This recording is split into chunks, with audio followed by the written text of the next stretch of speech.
died. It's a qualified success. But was it a good show?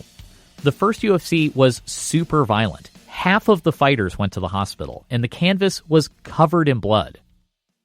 Art says the hyper-violence, that was the whole point.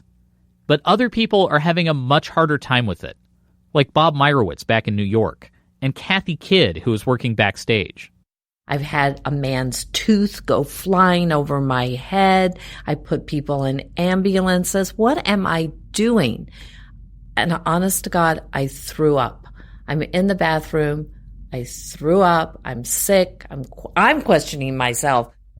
One of my team members came in and said, "What's wrong?" I said, "Oh my gosh, these people beat the crap out of each other." She's like, "Oh, come on. Everybody's in the bar." I'm like, "What?" She goes, "Kathy, they're in the bar. They're drinking. They're having fun. You have to see this. You won't believe it." She walks down to the bar and opens the door. Most of the fighters are discharged from the hospital, and they came back. And there they are. They're laughing, they're talking, they're together. It was amazing to see that. Being involved in the first UFC, I feel lucky. And even through all the things that we talked about, and the shoes and all the stuff that happened, I still feel lucky to be a part of it. Yeah, we are sportsmen. After the fight, you are sportsmen and normal human beings. There's a sense of respect for each other. The guy who won, the guy who lost, and just life goes on. You know, that thing bonded us. You've gone to where nobody has gone before, and you will do it again. And everyone who follows you will remember that you were the pioneer, and you'll show your kids and your grandkids what you did, and you'll be proud of it, because what you did, nobody else had the courage to do.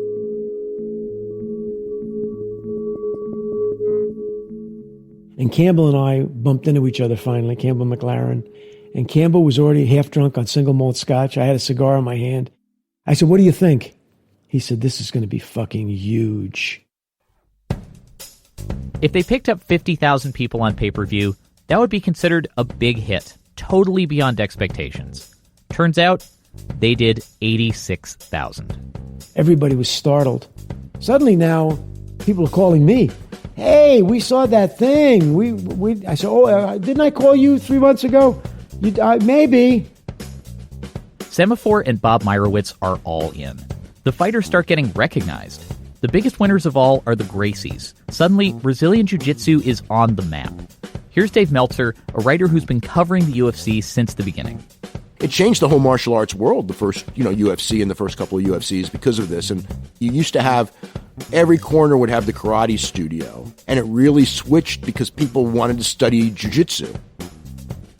The UFC becomes a pop culture phenomenon. And as it takes off, there's a backlash.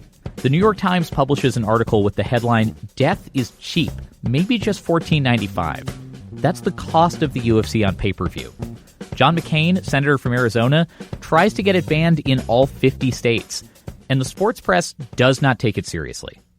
It becomes harder to book shows, and Art realizes this isn't going to last much longer. I don't think the New York Times is going away. I don't think John McCain is going away. I said I wouldn't be surprised if at some point Bill Clinton comes out against this. I mean, it's possible.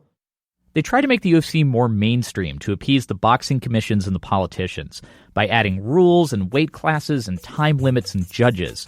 Horion hates this new direction. He wants the UFC to be raw and real. So Art and Horion make a really tough call. They agree to sell their half of the company to Bob Meyerowitz. The sum was never disclosed, but Art did tell a reporter, "I had a million reasons to sell." Art actually stayed with the company as an employee, but he was fired for secretly trying to start another league. Bob held on to the UFC for a couple of years, but he was losing money, millions of dollars, and he was spending a lot of time in court. So then he sold the UFC in 2001 for a bargain price, $2 million, to a group led by millionaire investors, the Fertitta brothers, and their friend Dana White. The sport would never be the same. The Fertittas sunk in about $40 or $50 million. They got it approved across North America, and the UFC became profitable and really popular. Today, Dana White is the face of MMA. Most fans assume he started the whole thing. There's an MMA style now. It's not jiu-jitsu versus sumo versus boxing. Here's Dave Meltzer. The fights that you watched in UFC 1, as compared to what MMA has turned into today, it's so far. I mean, it's probably like watching, a basketball game in the 1920s and watching, an NBA game today. The first tournament, it's totally different from the fights today. It just feels like guys doing a street fight. Now, Rorion is still running Gracie Jiu-Jitsu. He built a new headquarters and a Gracie Museum in Los Angeles. Campbell McLaren started his own league, Combat Americas. It's focused on Latino fighters. Of all the original organizers, Bob Meyrowitz is the only one in the UFC Hall of Fame. As for Art, he got married to Kathy Kidd. I pursued him. I chased him. And then finally he let me catch him. It lasted a year, but they're still friends. Art tried a lot of things after the UFC. He worked for a kickboxing league, but that job didn't last. I originally had the idea for a video dating business that was connected through the internet, but it was too soon. I developed a show called Magic, Making a Great Inner City for Magic Johnson. It was The Apprentice Goes to the Ghetto. None of Art's other big ideas were hits like the UFC. Because how could they be? I guess I never found that one horse. I never found that one woman either. As for the $4 billion, Art says, I never could have made it a $4 billion company. I've got my health. I made some money selling it to Bob. Who cares? Art lives in a one-story house. It's away from the Las Vegas Strip and the new, sprawling UFC headquarters. He's got a cigar in his hand. The sun is setting on his backyard, which is this long, flat bit of desert. Sometimes he goes out there for walks, shoots at coyotes. He likes it out there. Art refuses to spend much time thinking about regret. I was driving down Sunset Boulevard one day, and I was driving a convertible at the time, and somebody from Sports Illustrated wanted to know what I thought if I ever saw a UFC billboard. I said, there was one. I said, at Sunset in La Brea, I said, or wherever I was. What was it like? What was your feelings at that moment? I said, in a way, it was like, if you're a divorced father and somebody else is raising your kid, but they're doing a good job of it, you think, everything's okay. I said, the light changed, I drove on. I didn't think anything more about it. That's how I looked at it.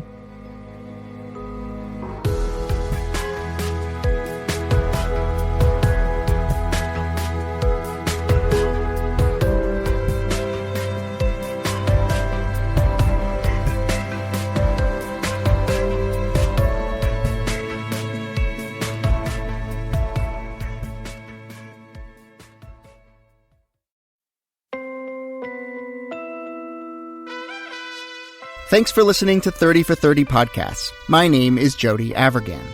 ESPN Films senior producer Aaron Leiden is our series editor. This episode was created in partnership with Pineapple Street Media. This story was reported by Chris Berube and produced by Jess Hackle and 30 for 30's Andrew Mambo. It was edited by Joel Lovell.